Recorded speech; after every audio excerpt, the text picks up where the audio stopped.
ہم آج یہاں اس لیے جمع ہوئے ہیں کہ مولانا حسین احمد مدنی مرحوم کے انتقال پر اپنا دلی غم و افسوس ظاہر کریں۔ مولانا مرحوم نے ملک کی جو شاندار خدمتیں کی ہیں ان کی بڑی قدر و قیمت ہے، اور وہ اس درجہ شاندار ہیں کہ ہم انہیں فراموش نہیں کر سکتے۔ ابھی ان کی عمر بہت چھوٹی تھی کہ ان کے والد اپنے وطن فیض آباد کو چھوڑ کر حجاز چلے گئے، اس خیال سے کہ اپنی زندگی کے آخری دن مدینہ منورہ میں بسر کریں۔ یہ بھی ان کے ساتھ چلے گئے۔ جو لوگ حجاز چلے جاتے ہیں ان میں اکثر ایسے ہوتے ہیں کہ جو اپنے گزارے کے لیے وہاں کے جو کچھ اوقاف ہیں اس پر اعتماد کرتے ہیں، لیکن ان کے خاندان نے ایسا نہیں کیا۔ انہوں نے وہاں مدینے میں بساتی کی ایک دکان کر لی تھی، اور اس سے جو آمدنی ہوتی تھی اس سے اپنے خاندان کا گزارا چلاتے تھے۔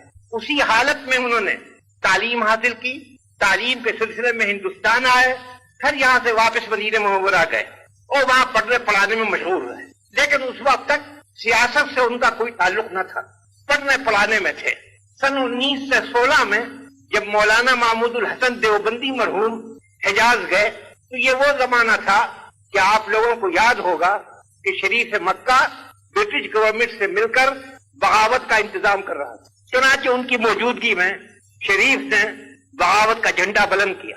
ظاہر ہے کہ مولانا محمود الحسن اس کو برداشت نہیں کر سکتے تھے، کسی نہ کسی طرح یہ خبر نکل گئی کہ وہ اس کے مخالف ہیں۔ شریف نے انہیں گرفتار کیا اور جدے لا کر برٹش کونسل کے حوالے کر دیا۔ گرفتاری صرف ان کی تھی، لیکن مولانا حسین احمد جو ان کی خدمت میں رہتے تھے انہوں نے پسند نہیں کیا کہ وہ الگ رہیں، انہوں نے بھی اپنے کو پیش کیا۔ چنانچہ ان کو مالٹا میں لا کر رکھا گیا۔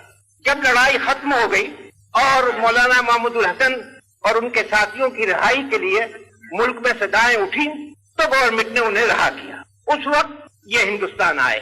کچھ دنوں کے بعد کلکتے کی جامع مسجد میں نے ایک مدرسہ جاری کیا تھا تاکہ نان کوآپریشن کے سلسلے میں جن طالب علموں نے مدرسہ کالج کو چھوڑا تھا ان کی تعلیم کا انتظام ہو۔ وہاں ان کو مدرس اول مقرر کیا گیا، وہاں کام کرتے رہے، لیکن سیاسی جلسوں میں بھی شریک ہوتے تھے، مگر زیادہ انہوں نے ایکٹیو پارٹ اس وقت نہیں لیا۔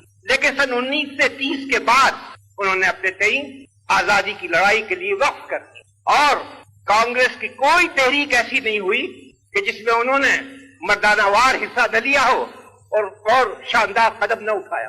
بار بار وہ جیل میں گئے، بار بار انہوں نے قید و بند کی تکلیفیں جھیلی، مگر ان کی پیشانی کو بل نہ آیا۔ اس سے بھی بڑھ کر جو چیز یاد رکھنے کے قابل ہے وہ مصیبتیں ہیں جو انہوں نے لیگیوں کے ہاتھوں سے اٹھائی۔ سن 45 میں جب الیکشن ہوا تو کانگریس کے امیدوار بھی کھڑے کیے گئے۔ چنانچہ مولانا حسین احمد مرحوم نے ملک کا دورہ کیا اور ہر جگہ لوگوں سے اپیل کی کہ جو کانگریس کے امیدوار ہیں ان کو ووٹ دیں۔ اس پر لوگوں نے جس غیر شریفانہ طریقے سے بعض مقامات پر ان کی مخالفت کی، حتیٰ کہ ضلع ہگلی کے ایک مقام پر تو ان کی جان کے لالے پڑ گئے تھے۔ اگر ریلوے پولیس نے مداخلت نہ کی ہوتی تو ان کے لیے جان کا خطرہ پیدا ہو گیا تھا۔